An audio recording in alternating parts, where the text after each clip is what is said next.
কে কে ওখানে? পুটু দেখার সাথে সাথে অলোকেশ আর রবিও দেখতে পায়।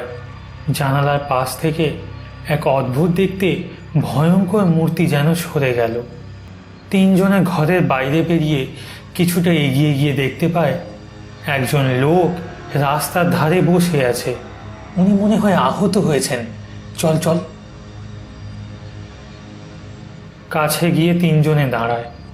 লোকটা আস্তে আস্তে মুখ তুলে তাকায় ওদের দিকে। লোকটাকে দেখেই চমকে ওঠে পুটু।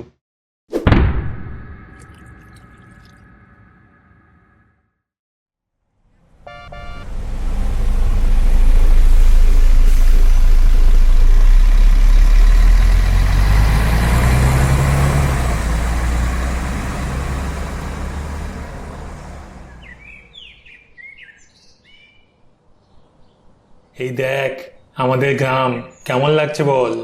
খুব ভালো লাগছে। এই প্রথমবার কলকাতার বাইরে আমি কোনো গ্রামে এলাম, তাও আবার দুর্গা পুজোয়। চারিদিকে কত সবুজ গাছপালা।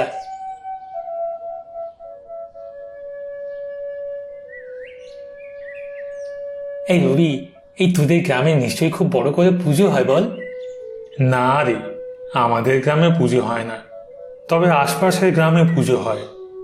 তোদের কলকাতাতে যেমন অনেক পুজো হয়, সেই রকম এখানে হয় না। তবে এখান থেকে কিছুটা দূরে একটা বড় পূজা প্যান্ডেল হয়। আমরা প্রতি বছর ওইখানেই ঠাকুর দেখতে যাই। প্রতি বছর তো কলকাতায় কাটাই, এই বছর গ্রামে কাটাবো তোর সাথে, বেশ মজা হবে। তুই আসছিস শুনে মা খুব খুশি হয়েছে। চল চল, এবার তাড়াতাড়ি পা চালাই।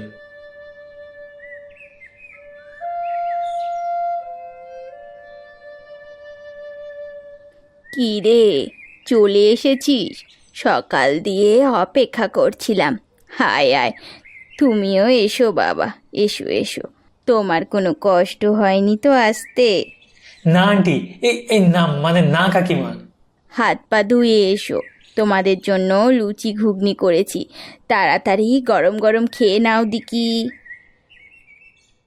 খাওয়া দাওয়া করে দুই বন্ধু ঘরে বসেছিল। এমন সময় অন্নপূর্ণা দেবী হাতে করে দুটো পায়েসের বাটি এনে বলে, এই নাও পায়েস, খেয়ে দেখো, ভালো লাগবে। আপনি কি করেছেন কাকিমা, আর যে পেটে ধরবে না। রবির মুখে সব সময় তোমার কথা শুনি। ভালো করেছো এবারে আমাদের এখানে চলে এসেছো।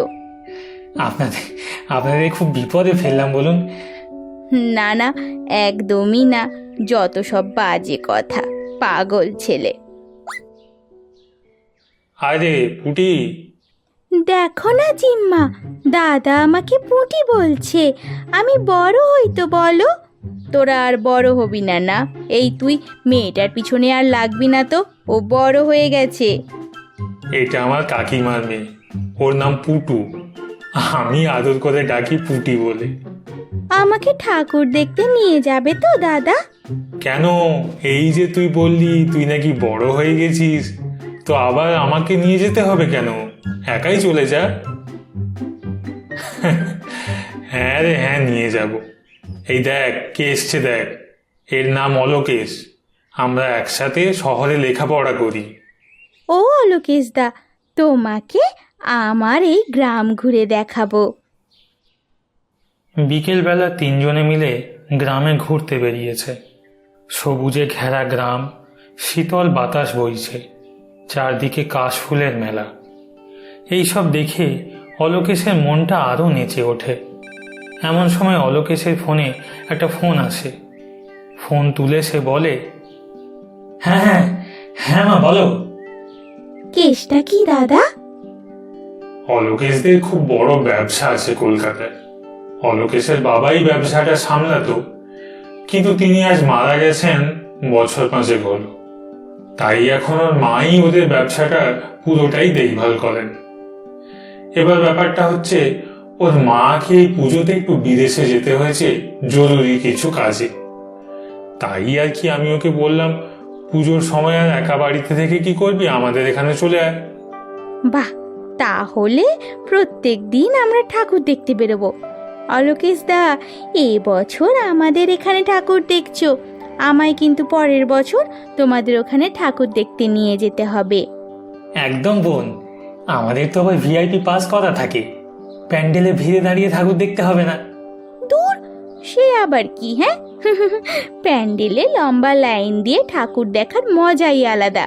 দেখবে ভিড় ঠেলে ঠেলে কেমন ঠাকুর দেখার মজা হয়। দাদা, কালকে ষষ্ঠী, আমরা পাশের গ্রামে যাব।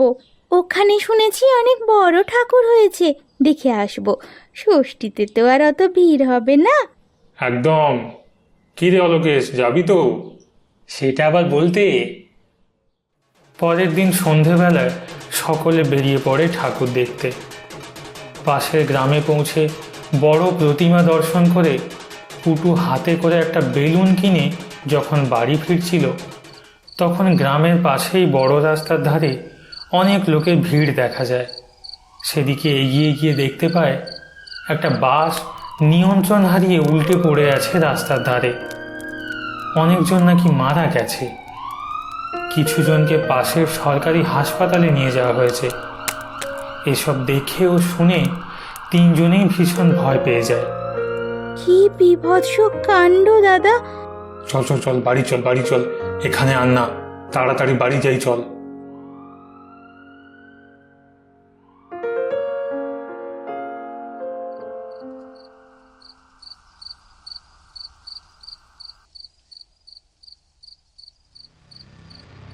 কে কে ওখানে?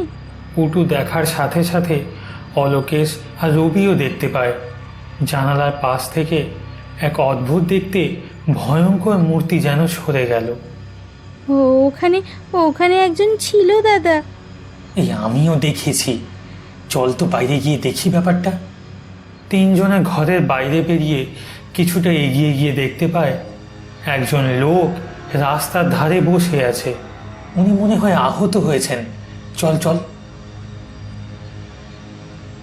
কাছে গিয়ে তিনজনে দাঁড়ায়। লোকটা আস্তে আস্তে মুখ তুলে তাকায় ওদের দিকে। লোকটাকে দেখেই চমকে ওঠে পুটু। দাদা, এই লোকটা সেদিন বাস অ্যাক্সিডেন্টের ওখানে ছিল। আমি দেখেছি উনি জানলা দিয়ে ঝুলেছিলেন, মাথাটা কেটে আলাদা হয়ে ঝুলছিল। এই কথা বলার সাথে সাথে লোকটা খিক খিক করে হেসে ওঠে। সঙ্গে সঙ্গে তার গলা থেকে মুন্ডুটা আলাদা হয়ে ঝুলতে থাকে। রবি, এসব আমরা কি দেখছি ভাই? আমি বুঝতে পেরেছি এরা কারা। এরা এরা এক একটা প্রেতাত্মা। সেই যে বাস অ্যাক্সিডেন্ট হয়েছিল, এরা এরা এরা এরা সবাই তাতেই মারা গেছিল। দাদা, দাদা পালাও, পালাও দাদা!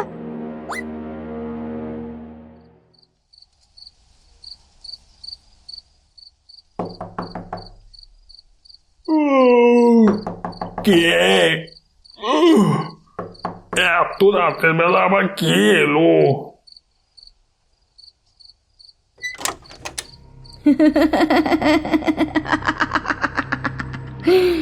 আমাকে সাহায্য করুন, আমাকে সাহায্য করুন, আমাকে বাঁচান, বাঁচান আমাকে।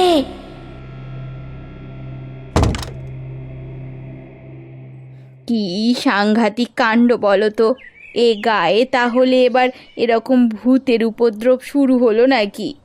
আসলে বাস অ্যাক্সিডেন্টের জন্যই মনে হয় এই সমস্যা। আমি ভাবছি কোনো তান্ত্রিক বা ওঝাকে খবর দিলে মনে হয় ভালো হতো।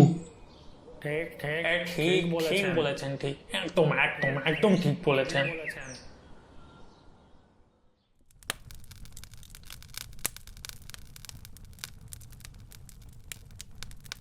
চিন্তা নেই, আর কোনো ভয় নেই। আমি যে যজ্ঞ করে দিলাম, এরপর আর কোনো প্রেতের উপদ্রব হবে না এই গায়ে। অনেক ঠাকুর দেখেছি দাদা, পা ব্যথা করছে, আর হাঁটতে পারছি না। এই তো চলে এলাম বাস স্টপে। এবার বাস এলেই উঠে পড়বো তো। এই তো বাস এসে গেছে, বাস এসে গেছে। দাদা, বাসটা একটু জোরে চলছে না? হ্যাঁ খুকি, এটা এটা তো সেই অ্যাক্সিডেন্ট করেছিল যে বাসটা, তারই কন্ডাক্টর। আমি দেখেছিলাম ওনাকে, কিন্তু কিন্তু ইনি তো মারা গেছিলেন। হ্যাঁ, ঠিকই বলেছ তুমি। আর এই যে বাসের সকল যাত্রীরা আছে, এরাও সকলে সেই রাতে অ্যাক্সিডেন্টে মারা গেছিল। কি কি হলো ব্যাপারটা? তান্ত্রিকের ক্রিয়ায় কিছু হয়নি তাহলে? সবই ব্যর্থ হয়েছে তার মানে? এবার দাদা আমাদের কি হবে? ঝাঁপতে ঝাঁপতে ঝাঁপতে, তাড়াতাড়ি বাস থেকে ঝাঁপতে।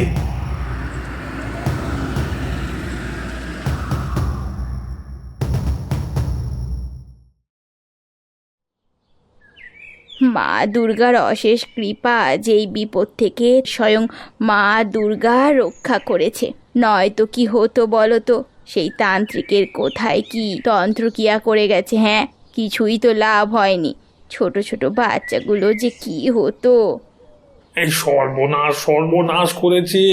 সেই ওঝার মৃতদেহ পড়ে আছে রাস্তার ধারে, ঠিক যেখানটাতে বাস অ্যাক্সিডেন্ট হয়েছিল। তাহলে এখন উপায়? আমার মনে হয় জেঠু, আমাদের সকলেরই উচিত একটা দুর্গাপূজা করা। আজ অষ্টমী, এই অষ্টমীর দিন গ্রামে দুর্গা প্রতিমার ঘট পুজো করা হোক। নিশ্চয়ই মা দুর্গা আমাদের এই বিপদ থেকে রক্ষা করবেন। পুটুর কথা গ্রামবাসীদের মনে ধরে। সঙ্গে সঙ্গে তারা যেখানটাতে বাস অ্যাক্সিডেন্ট হয়েছিল সেখানটাতে ছোট্ট একটা দুর্গা প্রতিমা এনে ঘট পুজো করে। মা রক্ষে করো, গ্রামবাসীদের রক্ষে করো মা। অষ্টমী রাতের বেলা সবাই ভয়ে ভয়ে আছে, কেউ ঘরের বাইরে বেরোচ্ছে না। এমন সময় গাছের তলায় উপস্থিত হয় সেই সকল প্রেতাত্মা যারা সেদিন অ্যাক্সিডেন্টের সময় বাসে উপস্থিত ছিল। তারা দুর্গা দেবীর সামনে হাত জোড়ো করে দাঁড়িয়ে আছে। সব বিপদ কেটে গেছে, তোদের আর কোনো ভয় নেই, আর ভয় নেই।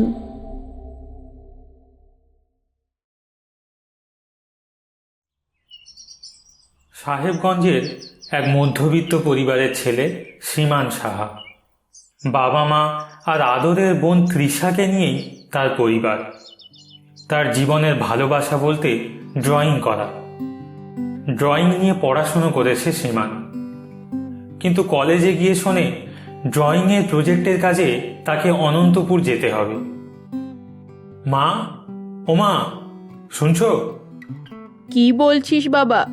মা, ড্রয়িংয়ের প্রজেক্টের কাজে আমাকে একবার অনন্তপুর যেতে হবে। তাই? কবে রে?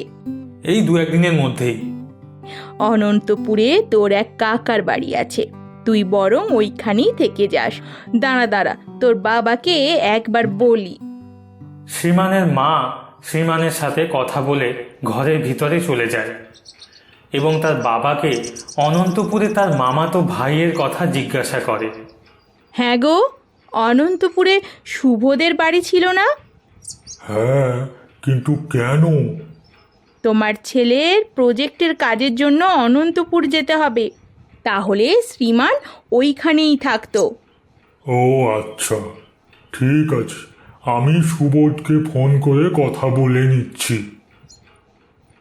শ্রীমানের বাবা তার মায়ের কথা শুনে সুবোধের ফোন নম্বরে ফোন করে। ওপাশ থেকে ফোন ধরে এক মহিলা। হ্যালো, আমি রতনদা বলছিলাম। সুবোধ বাড়িতে আছে? না দাদা, তোমাদের কারোর সাথে যোগাযোগ করতে পারিনি। সুবোধ 6 মাস আগে মারা গেছে। সে কি, মারা গেছে? কি করে হলো এমন? এ অনেক কথা দাদা। বলুন দাদা, কিছু দরকার ফোন করলেন? আসলে আমার ছেলে শ্রীমান প্রজেক্টের কাজের জন্য অনন্তপুরে যাবে, তাই ভাবলাম যদি তোমাদের বাড়িতে থাকতো। এ তো ভালো কথা, আসুক। শ্রীমানের বাবা তাকে সুবোধ কাকার বাড়ির ঠিকানা দিয়ে দেয় এবং বলে যাতে সে সাবধানে বাড়ি যায়। দাদা, এই দাদা, এবারে তাহলে তুই ভাইফোঁটায় থাকবি না? না রে পাগলি, এবার তো কাজে যেতে হবে, সামনের বছর ডাবল মজা হবে। শ্রীমান রওনা দিল অনন্তপুরের উদ্দেশ্যে। বাস থেকে নেমে পৌঁছাতে বেশ সন্ধে হয়ে গিয়েছিল। শ্রীমানের কাঁধে ছিল একটি ব্যাগ। সন্ধ্যা হয়ে যাওয়ায় রাস্তা বেশ ফাঁকা ফাঁকা লাগছিল। তার মধ্যে আজ ছিল কালী পুজো অমাবস্যার রাত। তবে এই গ্রামে কালী পুজোর তেমন কোনো রমরমা চোখে পড়ল না। বেশ কিছুটা এগিয়ে যাওয়ার পর শ্রীমানের চোখে পড়ল একজন বছর 40-এর লোক আসছে। শ্রীমান তাকে ডেকে জিজ্ঞাসা করল, আচ্ছা দাদা, শুনছেন? আমাকে কিছু বলছেন দাদা? হ্যাঁ, আসলে আমি এই গ্রামে নতুন, প্রজেক্টের কাজে এসেছি। আমার এক আত্মীয়ের বাড়ি এই গ্রামে, একটু ঠিকানাটা বলবেন? ও আচ্ছা, কে আপনার আত্মীয়? আমি সুবোধ রায়ের বাড়ি যাব, উনি আমার কাকা হন। কি, সুবোধ রায়ের বাড়ি? কিন্তু পরশু তো ভাইফোঁটা, আপনি ওখানে একদম যাবেন না দাদা। কেন, ভাইফোঁটায় কি আছে? ভদ্রলোক হঠাৎ সামনের দিকে তাকিয়ে কিছু যেন একটা দেখে শিউরে ওঠে এবং বলে, না না, আমি আজ আছি, আমার অনেক কাজ পড়ে আছে, আমি আছি। ভদ্রলোকের হঠাৎ এমন উত্তর না দিয়ে চলে যাওয়া বেশ ভাবিয়ে তুলল শ্রীমানকে। এবার কি করব, ভদ্রলোক তো চলে গেলেন। সুবোধ কাকার বাড়ির পথ তো বুঝতেই পারছি না কোন দিকে। এই কথা ভাবতে ভাবতে শ্রীমান নিজের মনে সামনের পথ ধরে হাঁটতে থাকে। হঠাৎ একটি হাসির আওয়াজ পায় শ্রীমান। একটি মহিলা কণ্ঠ আর একটি পুরুষ কণ্ঠ। এই হাসির শব্দটা কোথা থেকে আসছে? মনে হচ্ছে ওই সামনের মাঠটি থেকে। শ্রীমান সেই হাসির আওয়াজ অনুসরণ করে মাঠের দিকে এগিয়ে যায়। মাঠে গিয়ে পৌঁছাতেই দেখে একটি বেঞ্চে একটি বছর 18-র মেয়ে বসে। তার পাশে একজন বছর 20-র ছেলে বসে আছে। মেয়েটির হাতে একটা চকলেট আর ছেলেটির হাতে একটি ছাতা। এই যে তোমরা দুজন এই রাতে এখানে বসে কি করছো? পরশু ভাইফোঁটা তো, তাই আমি আর দাদা জিনিস দেওয়া নেওয়া করছিলাম। ও, তাই এখানে মাঠের মধ্যে বসে কেন? বাড়ি কোথায় তোমাদের? আমাদের বাড়ি অনেক দূরে, আমরা এখানে বেড়াতে এসেছিলাম, এই তো চলে যাব আমরা এবার। আচ্ছা, আমাকে একটা কথা বলো তো, তোমাদের এই গ্রামে ভাইফোঁটা নিয়ে কি কিছু হয়েছে? না তো, আমার তো তেমন কিছু জানা নেই। আচ্ছা, আপনি কোথায় যাবেন? আমি যাব সুবোধ রায়ের বাড়ি, একটা প্রজেক্টের ব্যাপারে এই গ্রামে এসেছি। সুবোধ রায় সম্পর্কে আমার কাকা হন। আচ্ছা চলুন, আমি আপনাকে সুবোধ রায়ের বাড়ি পৌঁছে দিই। তুমি আমার কাকাকে চেনো? উনি বেশ বড় লোক পরিবারের, এই গ্রামে মোটামুটি সবাই তাকে চেনে। চলুন পৌঁছে দিই। রণজিৎ এবং তার বোন রিনা শ্রীমানকে তার কাকার বাড়ির দিকে পৌঁছে দিতে গেল। যেতে যেতে রণজিতের সাথে শ্রীমানের একটা ভালো বন্ধুত্ব গড়ে উঠল। শ্রীমান রণজিৎকে প্রশ্ন করল, আচ্ছা তোমার বাড়ি কোথায় সেটা তো বললে না? আমাদের বাড়ি শেরপুরে। আমার বাড়িতে আমি, মা, বাবা আর বোন থাকতাম। থাকতাম মানে? ও কিছু না, চলুন আপনাকে বাড়ি পৌঁছে দিই, দেরি হয়ে যাচ্ছে। রাত ঠিক 8টা। শ্রীমান তার সুবোধ কাকার বাড়ির সামনে এসে পৌঁছালো। এই নিন, আপনার কাকার বাড়ি এসে গেছে, আমরা তাহলে আসি। কেন, তোমরা দুজনেও আসো আমার কাকার বাড়ি? না না, তার দরকার নেই, আপনি যান। আমি আর রিনা বরং বাড়ি চলে যাই, অনেকটা রাত হলো তো, সাবধানে থাকবেন আপনি। রণজিৎ এবং রিনা চলে যাওয়ার পর শ্রীমান তার কাকার বাড়ির দরজায় কড়া নাড়ে। হঠাৎ একটি নারী কণ্ঠ ভেসে আসে ওপাশ থেকে। হ্যাঁ, যাই। দরজা খুলতেই শ্রীমান দেখে একটা হালকা শাড়ি পরা ভদ্র মহিলা দরজাটা খুললেন। আপনি নিশ্চয়ই সুদীপা কাকিমা? হ্যাঁ, তুমি নিশ্চয়ই শ্রীমান, আমি তোমার জন্যই তো অপেক্ষা করছিলাম। আসার পথে কোনো অসুবিধা হয়নি তো? না না কাকিমা, ঠিকভাবেই পৌঁছে গেছি। বেশ কিছু সময় পর সুদীপা কাকিমা শ্রীমানকে রাতে খেতে আসার জন্য ডাক পাঠায়। শ্রীমান তার কাকিমার সাথে এক টেবিলে বসে খেতে শুরু করে। সেদিন মেনুতে ছিল ভাত, ডাল আর গলদা চিংড়ির মালাইকারি। খেতে খেতে হঠাৎ শ্রীমান বলে, আচ্ছা কাকিমা, এই গ্রামে কালী পুজো হয় না তাই না? হয় না বললে ভুল হবে। বেশ কিছু এগিয়ে একটা পাড়া আছে, সেখানেই হয়। আচ্ছা, আমি কিন্তু এখানে 4 দিন থাকবো। কিছু কাজ আছে প্রজেক্টের, এই গ্রামের কিছু আঁকা আছে, সেগুলোর জন্য থাকতে হবে। কিন্তু এটা কি করে সম্ভব? তুই ভাইফোঁটা আমাদের বাড়িতে থাকিস না। কেন কাকিমা? এটা অভিশাপ আছে, তুই কালকেই চলে যাস। কাকিমার মুখে এই কথাগুলো শ্রীমানকে বেশ ভাবিয়ে তোলে। সে ঠিক করে আসল সত্যটা না জেনে সে এখান থেকে যাবে না। যথারীতি সে তার ঘরের দরজা বন্ধ করে মন দিয়ে একটি ড্রয়িং করছিল। হঠাৎ তার মনে হলো কেউ দরজায় ধাক্কা দিচ্ছে। কে এই সময় দরজা ধাক্কা দিচ্ছে? কাকিমা নয় তো? দরজা খুলে শ্রীমান দেখে সামনে কেউ নেই, অন্ধকার ঘুটঘুটে। শ্রীমান দরজা বন্ধ করে দেয়। ভাইয়ের কপালে দিলাম তারপর ফোঁটা, হঠাৎ একটা চোখের কথা দুয়ারে বলার পড়ল আওয়াজ কাঁটা। শুনতে পায়। জমি একটি বলে মেয়ে চোখের যেন ফোঁটা, ভাইয়ের কপালে দিলাম ফোঁটা এই গান করছে গুনগুন করে। ভাইয়ের কপালে দিলাম এত ফোঁটা, রাতে চোখের কে দুয়ারে এইসব পড়ল আওয়াজ কাঁটা। করছে? জমি এই বাড়িতে বলে কাকিমা চোখের ছাড়া আর ফোঁটা, কি কেউ আছে? আমি দিয়ে আমার ভাইকে শ্রীমানের মনে এক ভয়ের সঞ্চার হতে ভাইয়ের থাকে। কপালে দিলাম ফোঁটা, ঘামতে থাকে সে। চোখের দুয়ারে পড়ল একটা কাঁটা। সময় তার মনে হয় সেই আওয়াজের উৎসটাকে আমি বের দিয়ে আমার করতেই ভাইকে হবে। ফোঁটা, এই ভেবে শ্রীমান দরজা খুলে বেরিয়ে যায়। কপালে দিলাম ফোঁটা, ব্যালকনির উপর দিয়ে চোখের হাঁটতে থাকে। দুয়ারে পড়ল কাঁটা। চারিদিকে অন্ধকারে জমি বলে আচ্ছন্ন। চোখের ফোঁটা, একটা সময় আমার ভাইকে শ্রীমান ফোঁটা। লক্ষ্য করে যে আওয়াজটা পাশের একটা বন্ধ ঘর থেকে আসছে। চোখের দুয়ারে পড়ল এই কাঁটা। বাড়িতে এসে অবধি এই ঘরটা তো একদম লক্ষ্য করিনি। আমি দিয়ে আমার এই ঘর তো পুরো বন্ধ। তাহলে আওয়াজটা কোথা থেকে আসছে? আওয়াজ অনুসরণ করে শ্রীমান সেই ঘরের দরজা খুলে ভিতরে প্রবেশ করে। আমার ভাইকে ঘরের ভিতরে প্রবেশ করতেই দেখে ঘরটা অনেকদিন খোলা হয়নি, ধুলোয় আচ্ছন্ন। ক্রমে ওই আওয়াজটা আরো জোরে হতে শুরু করলো এবং সে দেখে পিছন দিক ফিরে একটি ছেলে আর একটি মেয়ে দাঁড়িয়ে আছে। তোমরা কে? ছেলে মেয়ে দুটি শ্রীমানের দিকে ফিরতেই শ্রীমানের সারা শরীর কেঁপে ওঠে। শ্রীমান দেখে যে এই ছেলে এবং মেয়েটির সাথে রাস্তায় দেখা হয়েছিল, অর্থাৎ রণজিৎ এবং রীনা, আর তাদের মুখগুলো বিভৎস পোড়া।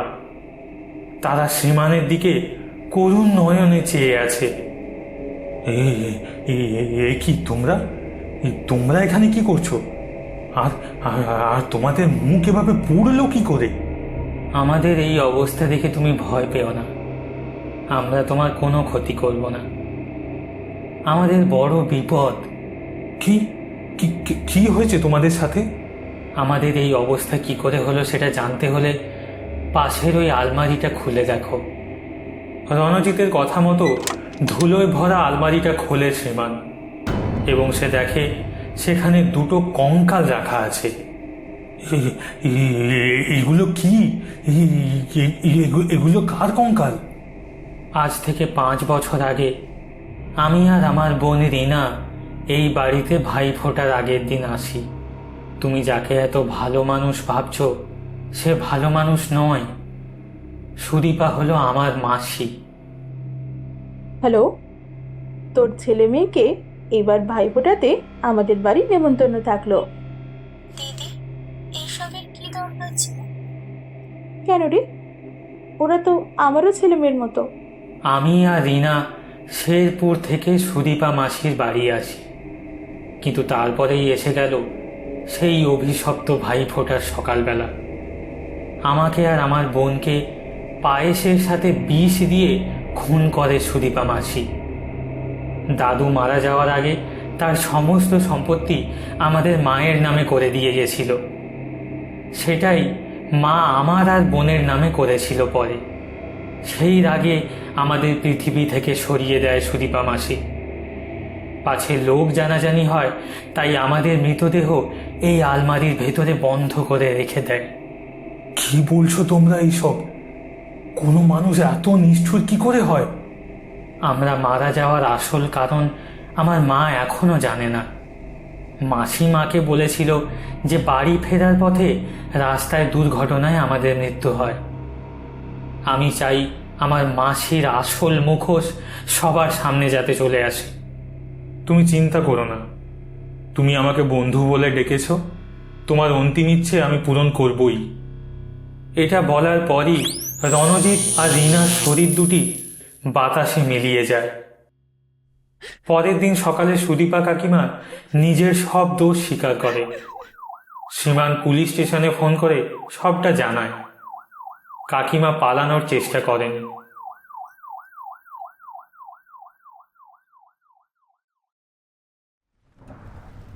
আমি অতুল, গত 2 দিন হলো শহরে এসেছি। এখানে একটা ছোট্ট কোম্পানিতে কাজ পেয়েছি। আমার বাড়ি বাগনানের এক প্রত্যন্ত গ্রামে। বর্ধমান থেকে রোজ যাতায়াত করাটা খুবই কষ্টসাধ্য, তাই এখানে একটা বন্ধুর বাড়িতে থেকে একটা ছোট মেস বাড়ি খুঁজছিলাম। অনেক দিন ধরে খোঁজ খবরের পর আজ একটা মোটামুটি থাকার মতো মেস পেয়ে গেছি। তাই আজ হাওড়াতে দিদির বাড়ি যাচ্ছি, কারণ এত রাতে আর বাগনান পৌঁছতে পারবো না। আজকে রাতটা দিদির বাড়িতে থেকে কাল ভোর ভোর উঠে বাড়ির দিকে রওনা দেওয়া যাবে। তারপর বাড়ি থেকে সমস্ত জিনিসপত্র নিয়ে একদম ফিরব। মেস থেকে বেরিয়ে বর্ধমান স্টেশনে যাব বলে দাঁড়িয়ে আছি রাস্তার মোড়ে। অনেকক্ষণ হলো, কিন্তু কোনো রিক্সা নেই আজ রাস্তায়। এদিকে রিক্সা পাচ্ছি না, তার উপরে এই ঝিমঝিম করে বৃষ্টি। বর্ষাকালটা যেন অস্বস্তিকর। ওই যে একটা রিক্সা এদিকে আসছে মনে হচ্ছে না? বাবু, কোথায় যাবেন? যাবো তো স্টেশনে। তুমি নিয়ে যাবে? তাহলে কিন্তু খুব উপকার হয় আমার। রাতে শেষ ট্রেনটা না ধরতে পারলে বাড়ি ফিরতে পারবো না আজ। 9:10 ট্রেন, এখন 9:05। অনেকটা দেরি হয়ে গেল। হ্যাঁ, আমি তো ওই পাশ দিয়েই বাড়ি ফিরব। আপনাকে নামিয়ে দিয়েই চলে যাব। শেষ ট্রেন তো, খুব একটা ভিড় হবে না। তবে যা দেরি হয়েছে, শেষ ট্রেন পাবেন বলে তো মনে হয় না। তো দেখছি বাবু, উঠে পড়ুন তাড়াতাড়ি। সেই বিকেল থেকে এক নাগাড়ে ঝিমঝিম করে বৃষ্টি হচ্ছে, কি অসহ্যকর। এর থেকে গ্রীষ্মকালটাই ভালো। হ্যাঁ, গরমকালে আমাদের অস্বস্তি লাগে, তখন একটু বৃষ্টি চাই। আবার একটু বেশি বৃষ্টি হলেও অস্বস্তি লাগে। শীতকালে বলি কি শীত, আবার গরমকালে বলি কি গরম। আমরা ঠিকই করতে পারি না আমাদের কি চাই। কি বলেন বাবু? তা ঠিকই বলেছ। 2 দিন আগে যা ভ্যাপসা গরম ছিল, বাবা, একটু বৃষ্টি হতে শান্তি। তবে সারাদিন এই প্যাচপ্যাচে বৃষ্টি একদম ভাল লাগে না। এ কথা ও কথা বলতে বলতে চলে এলাম স্টেশনে। আমি নেমে ভাড়া মিটিয়ে দিয়ে প্ল্যাটফর্মের ভেতরে দৌড়ে ঢুকলাম। চোখের সামনে দিয়ে ট্রেনটা বেরিয়ে চলে গেল। যা, দূর দূর, আর 5 সেকেন্ড আগে এলেই ট্রেনটা ধরতে পারতাম। ট্রেনটা চলে যাওয়ার সাথে সাথেই পুরো স্টেশনটা একেবারে ফাঁকা হয়ে গেল। আর কি করার, আর তো ট্রেন নেই এই রাতে। সেই কোন ভোরে আবার ট্রেন চালু হবে। আমি এগিয়ে গেলাম স্টেশন মাস্টারের ঘরের দিকে। স্টেশন মাস্টার ব্যাগ গোছাচ্ছিলেন বাড়ি যাবার জন্য। এই যে দাদা, বলছি আজ রাতে আর কোনো ট্রেন আছে? আর কোনো ট্রেন নেই। 2-1টা এক্সপ্রেস আছে, কিন্তু সেগুলো এখানে দাঁড়াবে না। এরপর একদম ভোর 3:50 ট্রেন আছে। ওহো, তাহলে এবার কি করি? আবার এতটা পথ ফিরে যাব, নাকি এখানেই রাতটা কাটিয়ে দেব? বাড়ি ফিরে যান, ভালো কথা বলছি, বাড়ি ফিরে যান। রাতে এখানে থাকবেন না। আমিও সব গুছিয়ে নিয়েছি, এই বাড়ি যাচ্ছি। না না, বাড়ি ফিরে গিয়ে আর কি করব? কটা তো মাত্র ঘন্টা, এই স্টেশনেই ঘুমিয়ে কাটিয়ে দেবো না হয়। ও আমার অভ্যেস আছে। এই স্টেশনে রাতে একটা কুকুর পর্যন্ত আসে না দাদা। আপনাকে ভালো কথা বলছি, আপনি বাড়ি চলে যান। আচ্ছা ঠিক আছে, সে দেখা যাবে। স্টেশন মাস্টার কিছুক্ষণ আমার দিকে তাকিয়ে থেকে তারপর গট গট করে নিজের বাড়ির উদ্দেশ্যে রওনা দিল। এরপর আমি সম্পূর্ণ একা। আমি বলে তো দিলাম ঠিকই, কিন্তু এখন চারদিক তাকিয়ে এই জনমানবহীন স্টেশনটিকে দেখে একটু গা ছমছম করতে লাগলো। ওদিকে আবার এত রাতে বন্ধুর বাড়িতে ফিরে যাওয়ার কোনো ইচ্ছেই হচ্ছিল না। এমনিতেই এতদিন থেকে ওকে বিরক্ত করে আসছি। আমি গিয়ে বসলাম প্ল্যাটফর্মের একটা বেঞ্চে। স্টেশনের অফিস ঘরের বাইরে ছোট্ট আলোটা তখনও টিমটিম করে জ্বলছে। কিছুক্ষণ বসে থাকতে থাকতে জানি না কখন ঘুমিয়ে পড়েছি, হঠাৎ একটা অস্বস্তিতে ঘুম ভেঙে গেল। তাকিয়ে দেখি, কে কে কে? আমি। বাপরে, আমি তো ভয় পেয়ে গেছিলাম। তা আপনি এভাবে এত রাতে কি করছেন এখানে? আরে এত রাত কি বলছো? সবে তো 9:30। আমি চমকে ঘড়ির দিকে দেখি। আমি যখন প্ল্যাটফর্মে এসেছিলাম তখন 9:10 বেজেছিল, আর এখন 9:30। 20 মিনিট হয়েছে মাত্র। কিন্তু কি করে? অনেকক্ষণই তো ঘুমিয়েছি। না, আসলে আমি অনেকক্ষণ ধরেই তো বসে আছি। ট্রেনের অপেক্ষায়? ঠিকই ধরেছেন, শেষ ট্রেনটা মিস করি, আবার সেই ভোরে। মানে ভোরের আগে তো আর কোনো ট্রেন নেই না। কে বলল? 9:30তেই তো ট্রেন আছে। এই তো এলো বলে। তাই নাকি? কিন্তু স্টেশন মাস্টার যে বললো আজ রাতে আর কোনো ট্রেন নেই। স্টেশন মাস্টার ওরকম বলে, ও কিছু জানে না। ওই দেখো না, প্ল্যাটফর্মে কত লোক এসে দাঁড়িয়েছে। এই ট্রেনটা ধরবে বলেই না এসেছে।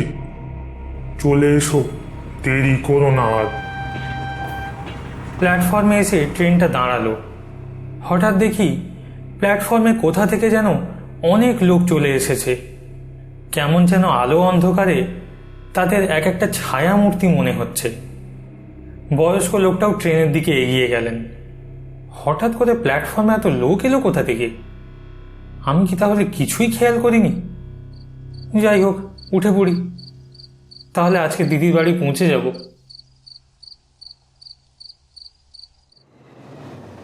তা আজকে হাওড়াতে কি আত্মীয় বাড়িতে থাকা হবে? আমি এবারে সত্যিই চমকে উঠলাম। এটা কি হলো? আমি তো বলিনি যে হাওড়ায় আমার দিদির বাড়িতে থাকবো। লোকটা কি জ্যোতিষী নাকি? মুখ দেখে বুঝতে পারে? না না, আমি জ্যোতিষী না, কিন্তু আমি সবই বুঝতে পারি।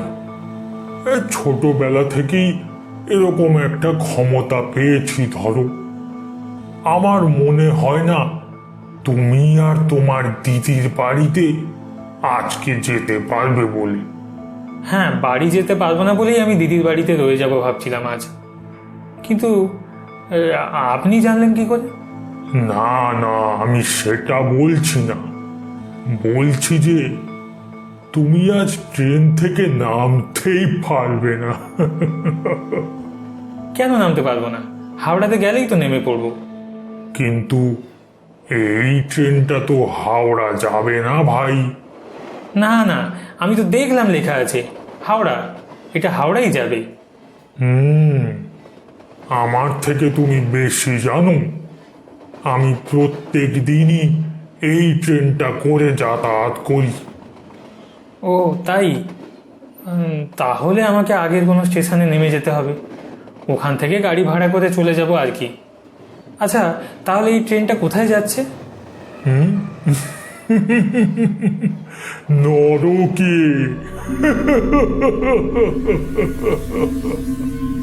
মস্করা করছে মনে হয় আমার সাথে।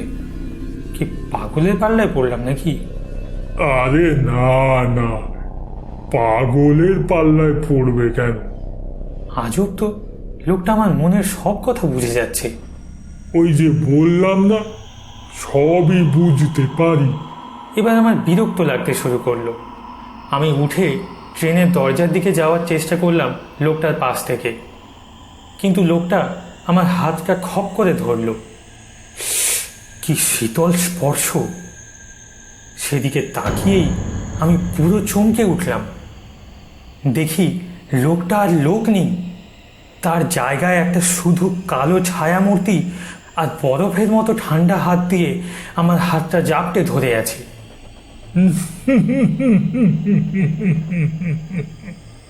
আমাকে ছাড়ুন, আমাকে ছাড়ুন, আমাকে ছাড়ুন, বাঁচাও, বাঁচাও, কে আছো, বাঁচাও। কে তোমাকে বাঁচাবে? এখানে তো সকলেই আমি চারদিকটা ভালো করে তাকিয়ে দেখলাম। দেখি ট্রেনের মধ্যে যেসব মানুষগুলো এতক্ষণ বসেছিল তারাও সব এক একটা ছায়ামূর্তিতে পরিণত হয়েছে। হঠাৎ একটা ধাক্কায় আমি উঠে বসলাম। হ্যাঁ হ্যাঁ হ্যাঁ, কী হলো? দেখি ট্রেনের ভেতরে বসে আছি। সামনে বসে আছে সেই বয়স্ক লোকটা। তুমি ঘুমিয়ে গেছিলে। আমরা তো প্রত্যেক দিনই এইভাবেই যাতায়াত করি, আমাদের অভ্যেস হয়ে গেছে। তোমারও আস্তে আস্তে অভ্যেস হয়ে যাবে, বুঝতে একটু দেরি হবে এই আর কি।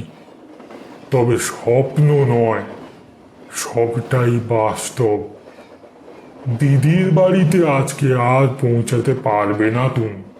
আমার ভয়ে দম বন্ধ হয়ে আছে।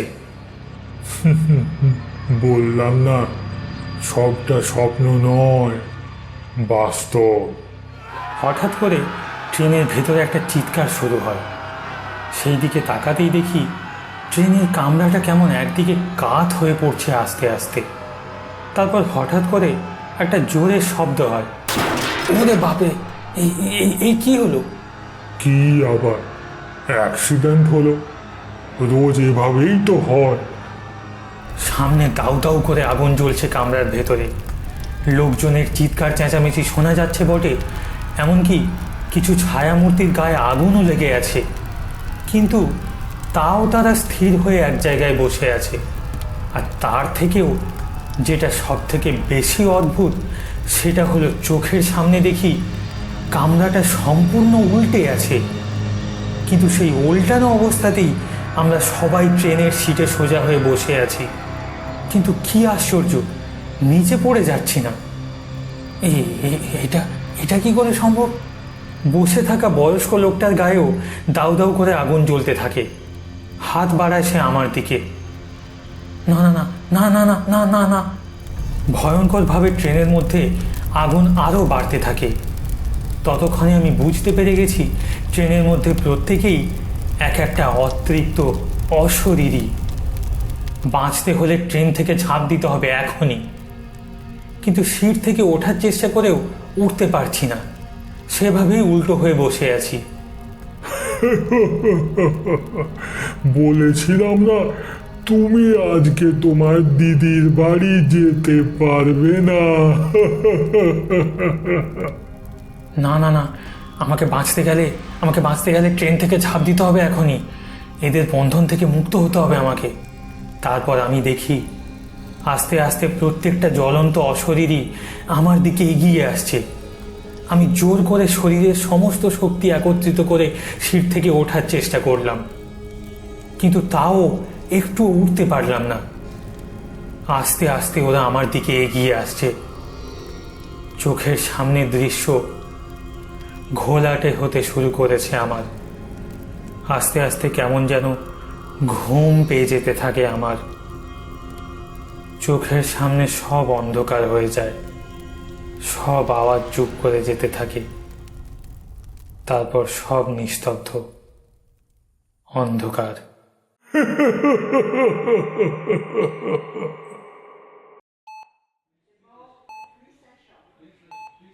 আপনি জোর বাঁচান, বেঁচে গেছেন। 9:30 লোকালটা প্রায়ই অ্যাক্সিডেন্ট করে এইভাবে, আর কেউ না কেউ আমার হাসপাতালে এসে ভর্তি হয়। ওটা আসলে কোনো ট্রেনই নয়, ওটা একটা অতৃপ্ত ট্রেনের আত্মা। ওর মধ্যে যারা ছিল তারা সবাই অ্যাক্সিডেন্টে জ্বলে পুড়ে মারা গেছে। আজ 7 বছর হলো। সত্যিই আমি জোর বাঁচান বেঁচে গেছি। নয়তো এতক্ষণে আমিও ওদের সাথে হয়তো নরকে পৌঁছে যেতাম। কিন্তু আপনি কি বললেন রোজ অ্যাক্সিডেন্ট করে?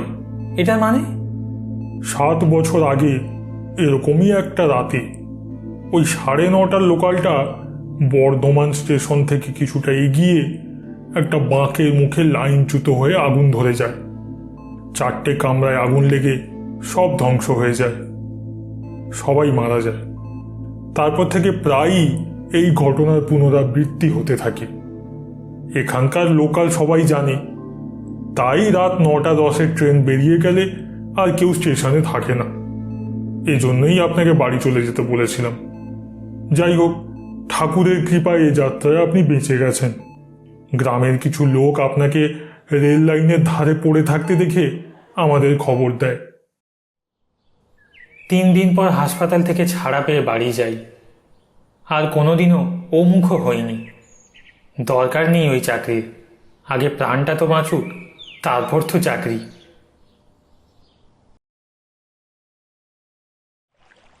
প্রকৃতির কোলে শান্তিপুর গ্রাম। শীতকাল, কুয়াশা আর শিশিরে ঢাকা গ্রামের এক প্রান্তে কালো পানির ডোবা, যার পাশে শ্মশানের নিস্তব্ধতা। ডোবা থেকে কিছুটা দূরে একটি প্রাচীন বটগাছ, যেখানে গ্রামের লোকেরা সন্ধ্যায় আড্ডা দেয়। বটগাছের নিচে আগুনের ধোঁয়া আর গল্পের আবহ গ্রামের রহস্যকে আরও গাঢ় করে। শীতের সন্ধ্যা, বটগাছের নিচে আগুন জ্বলছে। ধোঁয়া কুয়াশার সঙ্গে মিশে অন্ধকারে হারিয়ে যাচ্ছে।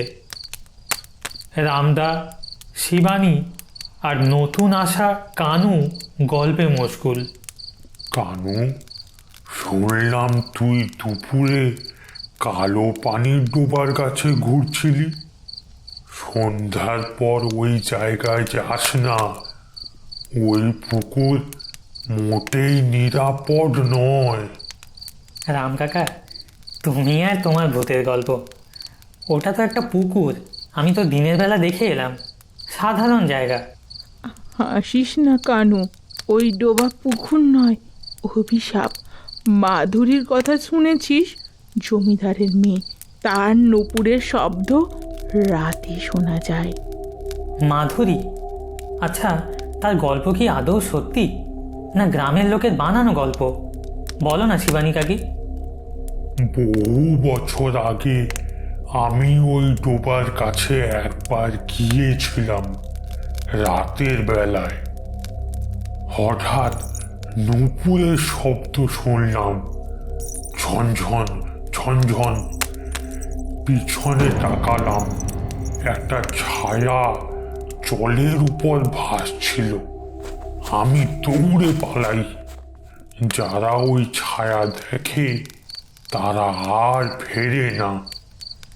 মাধুরীকে জলে ডুবিয়ে মারা হয়েছিল। জমিদারের মেয়ে ছিল সুন্দরী, প্রেম করত একজন গ্রামের ছেলের সঙ্গে।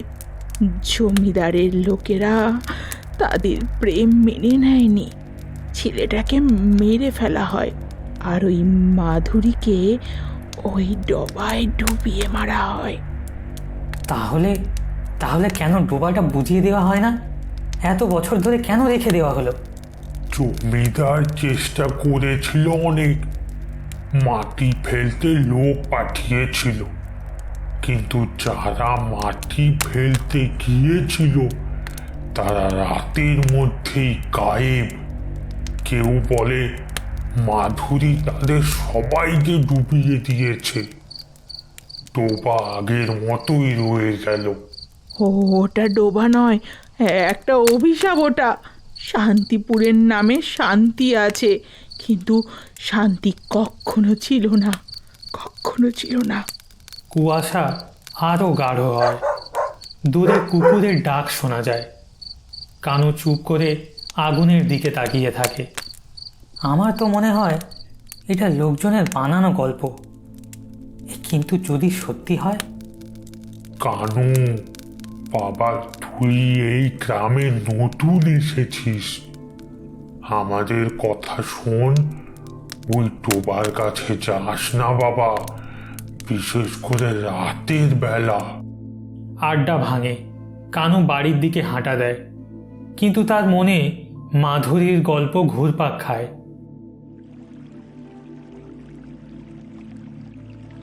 এটা তো একটা সাধারণ পুকুর, আমি ভয় পাবো না। হঠাৎ নূপুরের ঝনঝন শব্দ, জলের উপর সাদা কাপড়ে মোড়া একটি ছায়া ভাসছে, তার চোখ জ্বলছে।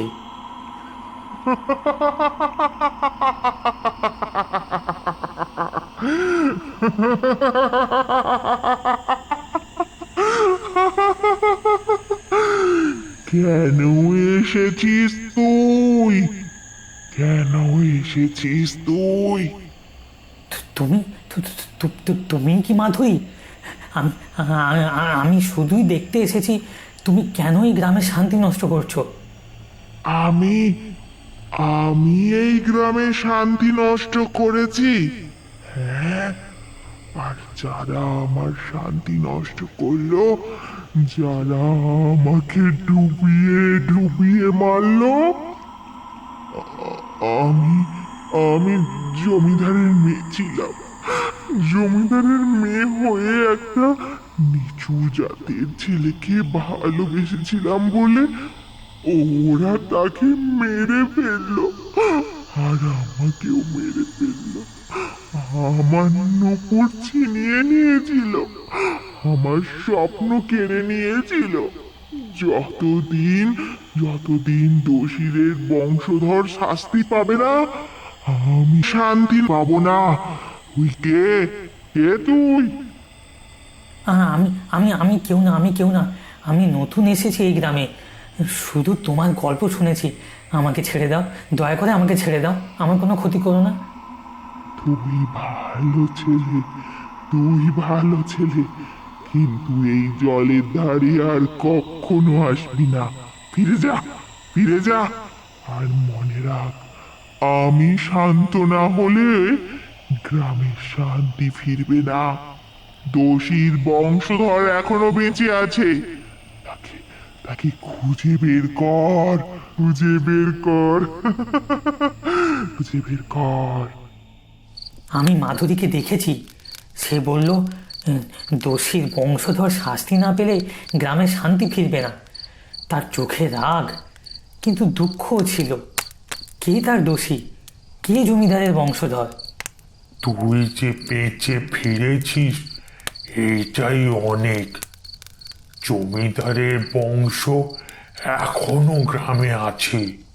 অমল জমিদারের শেষ বংশধর। মাধুরীর অভিশাপ আমাদের সবাইকে শেষ করবে। আমার ছেলেও একবার গিয়েছিল, ফিরে আসেনি। না শিবানী কাকি, আমি ভয় পাবো না। মাধুরী বলেছে দোষীকে খুঁজে বের করতেই হবে। আমি অমলের সঙ্গে কথা বলবো, এই অভিশাপ ভাঙতেই হবে আমাকে। সাবধান কানু, অমল জানে না তার পূর্বপুরুষের পাপ। তুই জানিয়ে দিলে সে ভয় পেতে পারে, আর মাধুরীকে আরেকবার দেখলে তুই আর প্রাণে বাঁচবি না। আমি সেই ঝুঁকি নেব।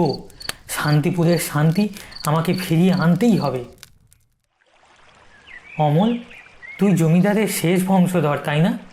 মাধুরীর গল্প জানিস? আমি তাকে দেখেছি ওই ডোবার ধারে। সে বলল দোষীর বংশধর শাস্তি না পেলে শান্তি ফিরবে না এই গায়ে। কানু, তুই আবার কেন এসব নিয়ে ঘাঁটছিস? আমার ঠাকুরদা বলেছিলেন আমাদের পূর্বপুরুষ মাধুরীকে রক্ষা করতে পারেননি। তার প্রেমিক গোপালকে মেরে তাকে ডোবায় ডুবিয়ে দেওয়া হয়। ঠাকুরদা বলেছিলেন এই কথা গোপন রাখতে। আমি চাই না এসব নিয়ে কথা বলতে। অমল, তুই পালাতে পারিস না ভাই। মাধুরীর অভিশাপ এই গ্রামকে গ্রাস করেছে। আমি দেখেছি তার রাগ, তার দুঃখ। তোর দায়িত্ব এই অভিশাপ ভাঙার। আমরা দুজনে ডোবার কাছে যাব, মাধুরীর কাছে ক্ষমা চাইব। কানু, আমার বড্ড ভয় করে। যদি মাধুরী আমাকে ডুবিয়ে দেয়? আমি তো কিছু করিনি বল। তুই একা নোস, আমি থাকবো তো তোর সঙ্গে। আমরা মাধুরীকে শান্ত করব। গ্রামের জন্য এটা করতেই হবে আমাদের ভাই। ঠিক আছে কানু, আমি আর পালাবো না। কাল রাতে আমি তোর সাথে যাব।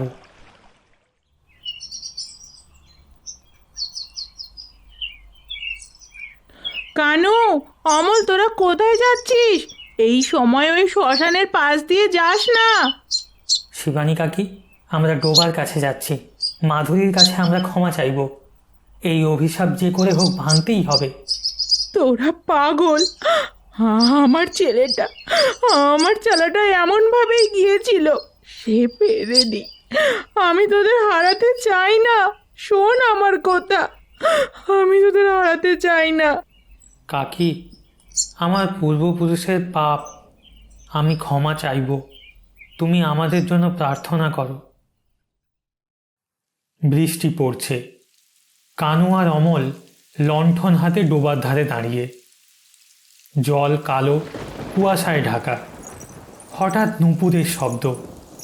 মাধুরীর ছায়া জলে ভাসছে। তুই আবার কেন এসেছিস?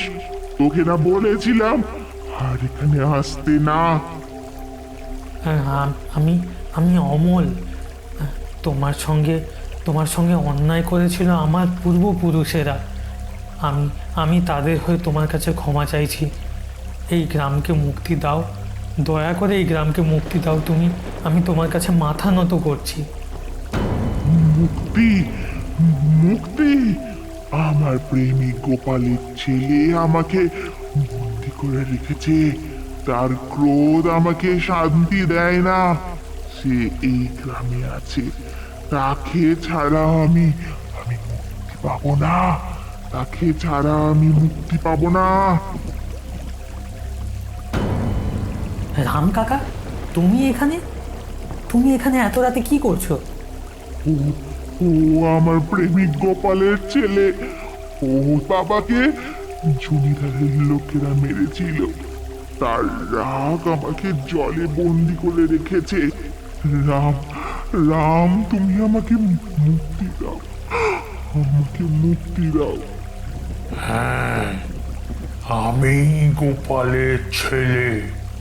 আমার বাবাকে মেরেছিল জমিদারের লোকেরা। আমি প্রতিশোধ চেয়েছিলাম। মাধুরীর ক্রোধ জমিদারের বংশকে শাস্তি দিচ্ছিল, তাই আমি তাকে মুক্তি দিইনি। আমি ভেবেছিলাম এই অভিশাপ জমিদারের বংশকে শেষ করবে। রামদা, আমি ক্ষমা চাইছি। আমার পূর্বপুরুষের পাপ আমি বইব। মাধুরীকে তুমি মুক্তি দাও, এই গ্রামকে মুক্তি দাও তুমি। রাম কাকা, তুমি না বলেছিলে তুমি সেই রাতে পালিয়েছিলে, কিন্তু তুমি মাধুরীকে বন্দি করে রেখেছো এই জলে। এখন তাকে মুক্তি দাও, আমরা সবাই শান্তি চাই। আমি ক্লান্ত রাম। তুমি আমাকে মুক্তি দিলে আমি গ্রামকে শান্তি দেব। আমি গ্রামকে শান্তি দেব। মাধুরী, আমি ক্রোধে অন্ধ ছিলাম। আমার বাবার মৃত্যু আমাকে পাগল করে দিয়েছিল। এখন তা বুঝতে পারি। যা, তুই মুক্ত, যা শান্তি পা। ডোবার জল কেঁপে ওঠে। মাধুরীর ছায়া ধীরে ধীরে মিলিয়ে যায়।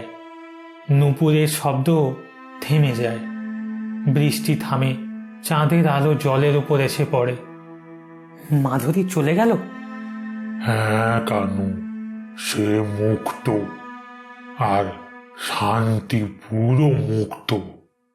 আমার রাগ তাকে বন্দি করেছিল, এখন আমিও মুক্ত।